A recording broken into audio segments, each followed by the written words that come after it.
जय हिंद मित्रों, भारत एक ऐसा देश रहा है जिसने अपने साधु सन्यासियों का सदैव आदर किया है। और यह आदर भी इसलिए हुआ है क्योंकि साधु महात्मा का जैसे ही हम नाम लेते हैं हमारे सामने एक त्यागी, एक तपस्वी का स्वरूप सामने आता है। भारत की हजारों साल की यात्रा में साधु सन्यासियों का यही स्वरूप रहा है, जिन्होंने सभी सांसारिक सुखों का त्याग करके परमेश्वर की आराधना में जीवन जिया है, समाज के कल्याण के लिए अपना जीवन जिया है। लेकिन 60-70 के दशक के बाद एक ऐसे भी साधुओं की परंपरा आई जो कहने को तो साधु होते थे, जिनका ऊपरी भेष साधु का होता था, लेकिन जिनके पास हजारों करोड़ की प्रॉपर्टी होती थी, जो सुख सुविधाओं के शिखर पर होते थे, जो मर्सिडीज़ में घुमा करते थे, एसी से बाहर नहीं निकलते, ऐसे साधुओं की परंपरा बाहर आई। आज प्रयागराज में माघ मेले में ऐसे ही एक व्यक्ति जिसने साधु का स्वरूप धारण किया हुआ है, उसने एक बवाल मचाने का प्रयास किया। यदि ये साधु होते, यदि ये महात्मा होते, तो ये निस्संदेह रूप से प्रशासन का सहयोग करते। जब प्रशासन को इस बात का डर था कि यहाँ पर एक भगदड़ मच सकती है जिसमें न जाने कितने ही निर्दोष लोगों की मृत्यु हो जाएगी, तो समाज के इस कल्याण के लिए वो साधु निर्विवाद रूप से अपने रथ को बहुत दूर छोड़ देता और पैदल स्नान के लिए चला जाता। यदि उसे मौनी अमावस्या का ही स्नान करना था, माता गंगा जी का ही आशीर्वाद लेना होता, तो वो एक पुत्र के रूप में पैदल चलकर जाता, चुपचाप अपना स्नान करता और वहाँ से चला आता।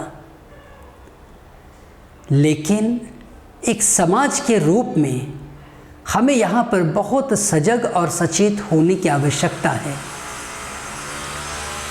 हिंदू समाज को अगर हराना है तो इसे विभाजित करना ही पड़ेगा। यह शत्रुओं की आजमाई हुई तकनीक है। आज जब हम यूपी इलेक्शन से लगभग 1 साल दूर खड़े हैं तो उसकी तैयारी शुरू कर दी गई है। इन्हीं कालनियमियों के जरिए हमारे समाज को विभाजित करने का प्रयास किया जा रहा है। एक समाज के रूप में हमारा दायित्व है कि हम सजग और सचेत रहें, इन काल नियमियों की वास्तविकता को हम पहचानें। मित्रों, एक समय था छत्रपति शिवाजी महाराज ने अपने हिस्से की लड़ाई लड़ी। उनके हर छोटे से छोटे योद्धा ने अपने हिस्से की लड़ाई लड़ी और समय के उस कालखंड में उन्होंने सनातन की रक्षा की, हमारे धर्म और संस्कृति की रक्षा की। मित्रों, आज के इस कालखंड में यह हमारी जिम्मेदारी है, यह मेरी जिम्मेदारी है, यह आपकी जिम्मेदारी है। हम सबको मिलकर अपने धर्म, अपने समाज, अपने देश की रक्षा के लिए खड़े होना है। और यह आक्रमण बौद्धिक है। हमारे दिमाग को भ्रमित करने के प्रयास किए जाएंगे, लेकिन हमें सत्य के प्रति सजग और सचेत रहना है। मित्रों, जैसे हमारे घर में हमारे अपने माता पिता के प्रति हमारा दायित्व है और हम उस दायित्व का निर्वहन करते हैं, उसी तरह से भारत माता के प्रति भी हमारा दायित्व है।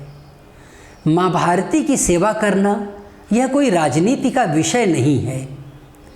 यह एक सहज स्वभाव है। जैसे हर पुत्र को अपनी माता की सेवा करनी चाहिए, अपने पिता की सेवा करनी चाहिए, उसी तरह से हर पुत्र को अपने देश की, अपने समाज की, अपनी संस्कृति की भी सेवा करनी चाहिए।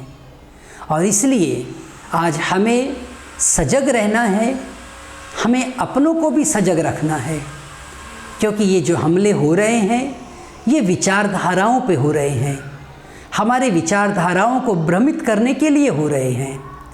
हमें याद रखना है मित्रों कि काल नियमी यह भी एक कैरेक्टर रहा है, यह भी एक पात्र रहा है।